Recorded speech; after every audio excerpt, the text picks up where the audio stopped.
In a powerful display of discontent, opponents of Israeli Prime Minister Benjamin Netanyahu gathered in solidarity, with reports estimating a staggering 100,000 people rallying against government's policies and demanding action on a Gaza hostage deal. Protesters, filled with a fervent call for change, echoed chants of "elections now" and "Elad, we are sorry," expressing their frustration and urgency for reform. The rallies, spanning across Tel Aviv and other cities, were punctuated by the heartbreaking recovery of the body of Elad Kadzir, a hostage whose plight gripped the nation. His story became a symbol of resilience and tragedy amidst ongoing conflicts. Noam Perry, a protester, expressed the collective sentiment, stating, "Elad Kadzir managed to survive 3 months in captivity. He should have been with us today. He could have been with us today." Organizers revealed that these demonstrations, which spread like wildfire across 50 locations in Israel, were part of a series of fervent anti-government protests demanding accountability and action.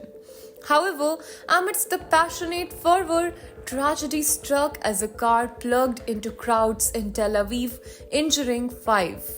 The motive behind the incident remained unclear, casting a shadow over the otherwise unified call for change.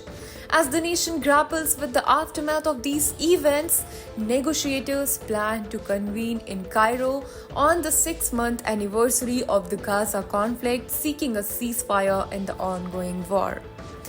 Karmit Pelti Kadzir, sister of Elad Kadzir, took to social media to voice her anguish, blaming Israeli authorities for her brother's death and calling for accountability.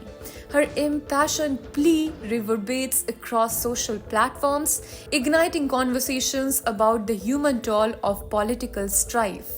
The toll of the conflict is staggering, with over 33,000 lives lost during Israel's offensive in Gaza, according to the Hamas-run health ministry. The pain is further compounded by the plight of the hostages, with over 129 individuals still unaccounted for, leaving families in a state of perpetual agony.